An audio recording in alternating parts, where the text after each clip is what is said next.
I was taught to hate my body at a young age. Are you anorexic? Real women have curves. If I hug you, you might break. Or some of the things that I would hear. You don't have enough ass to wear leggings. Yeah, a guy actually told me that. Do you even eat? I was asked by a teacher, and I spent the rest of that day crying in the bathroom. Girls at school would grab my waist and wrist as if I was a mannequin, and let's just say I avoided wearing anything tight-fitting at all costs. You know how you get your class photo taken in school? Yeah, in grade 7 or 8, I can't quite remember, I wore sweatpants and a sweatshirt to that. Whenever I wore leggings, I would wear 3, 4, sometimes even 5 of them to appear thicker, so needless to say, summers weren't very enjoyable. Have you ever tried wearing 2 pairs of jeans at once? I have, and I did regularly. I must have been rocking the duck walk, but I guess I decided I would rather be called a duck than a stick. I hated swim class and I hated lunch hour. I was afraid people would judge the amount of food that I put on my plate and whether or not I finished a meal. If I take too little, they will think I'm starving myself, I would think. At 14, a crush of mine sent me a photo of the ideal girl's body and told me that if I looked like that, he would have been into me. I didn't like wearing dresses, especially short ones. I wore one to a wedding once, and one of my first interactions was with a relative who uttered the words, "You're so skinny," before even properly greeting me. I was 16. I did not like wearing heels because heels elongates your legs and makes them look slimmer. I did wear heels for my high school graduation though, and it took everything in me to couple them with a short dress, only to have a guy in my parallel class tell me I was disgustingly skinny several times as I walked past him. What else do I remember from those early years of my life? I remember being somewhat of a regular at the doctor's, asking them to take my blood test because something must have been wrong with me. I was eating just as much as everyone else my age, or dare I say even more than the average person, but the numbers on the scale remained the same. Blood tests came back fine, and one doctor told me to just stuff my face in as many pizzas and burgers as possible, and I did eat many pastries to the point that I would feel sick just desperately trying to put on weight. I would obsess over my BMI and weighing myself several times a day, never in the morning though, because in the morning that's when you weigh the least since you haven't eaten anything. I was told I could put on some muscle mass, but the gym visits were sometimes met by comments like, "Why do you need to be working out? Or are you so skinny?" As if weight loss is the only reason for working out. I wish I could say this is the whole story, but it's only a fraction of it, I'm afraid. And the saddest part of all of this is that I wasn't doing any of this for myself, not really. I did it for others. When I was alone, looking myself in the mirror, I didn't see what others saw. I didn't mind my skinny legs. They looked fine and they took me wherever I needed to be, and I thought my butt was cute. Unfortunately, at that age, what others think is often much more important than what you yourself think. It's all about fitting in and being accepted by the group.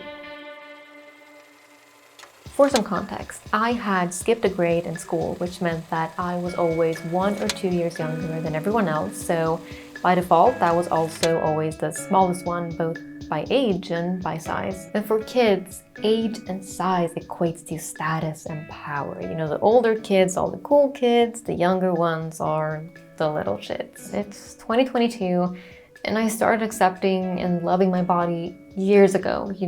I eat what I like, not what has the most calories to make me gain weight. I wear what I want, not what's going to hide my skinniness. I have grown to love all the things that I used to hate about myself, and here's that story, one that I wish that I had access to back then.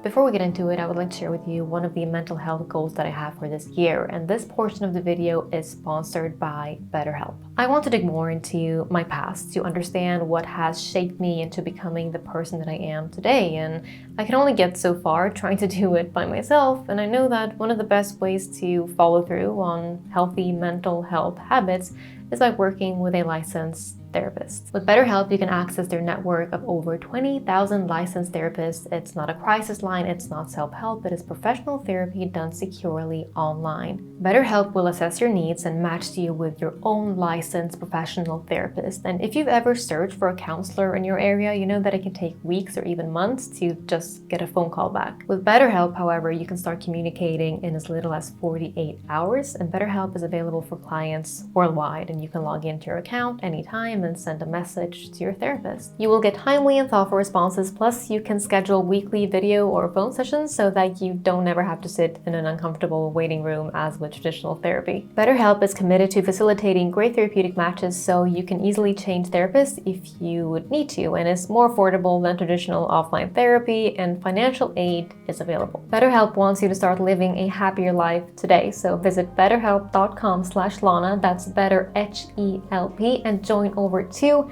million people taking charge of their mental health with the help of an experienced professional. You deserve to prioritize your mental health this year, so get 10% off your first month at betterhelp.com/Lana.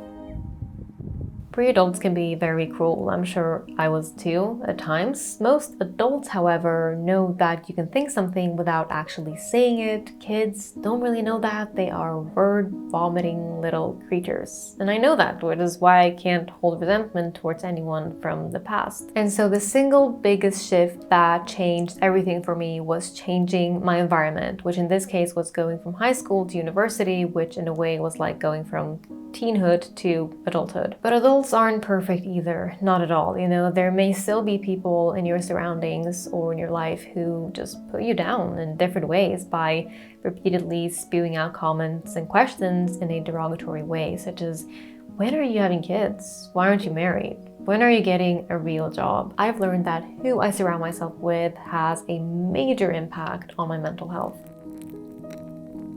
As a kid, I didn't really have anyone around me whose body shape resembled mine, so I looked for celebrities, and people like Kaia Gerber and Kendall Jenner made me feel like I could be skinny and still be confident and cool. You know, they were showing off their bodies, wearing bikinis and short skirts, and it made me feel like I could do it too, because they were rocking it. Looking back, I don't think I realized at the time how important those role models were on my journey to self-acceptance.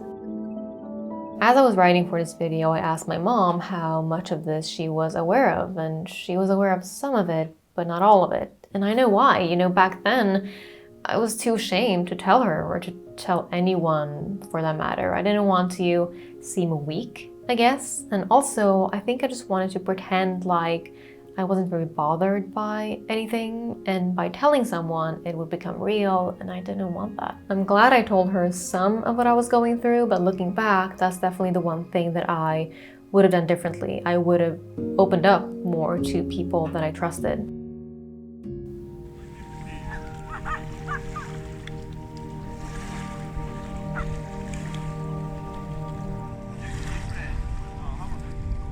I'm naturally slim. Could I have gained some weight going to the gym 5 days a week, doing heavy lifting, eating 5,000 calories a day?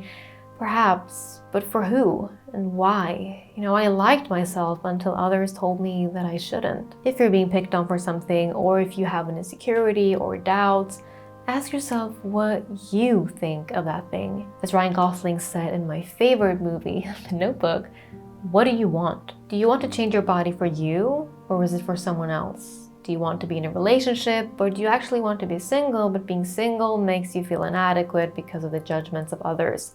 Do you want to study engineering, or are your parents pressuring you into it? And do you want to go to that party, or would you rather stay at home, but you don't want to seem like a loser? Doing things that you don't believe in for others has regret written all over it, in my experience. Sometimes all we need is a little perspective. Yes, I want to look good. We all do. You know, when I work out and I see physical changes in the mirror, I strike a little pose and I do a little dance. But as I've gotten older, my perspectives changed from I want to look like this to I want to feel like this. You know, my body wasn't made to be pleasing to the eye of others. It was made to get me through the day, to carry me through life. Our bodies are working extremely hard for us every second of every day in a system that is so complex, it's quite impossible to even comprehend. And that matters more than how my bum looks in leggings. Although that's nice too.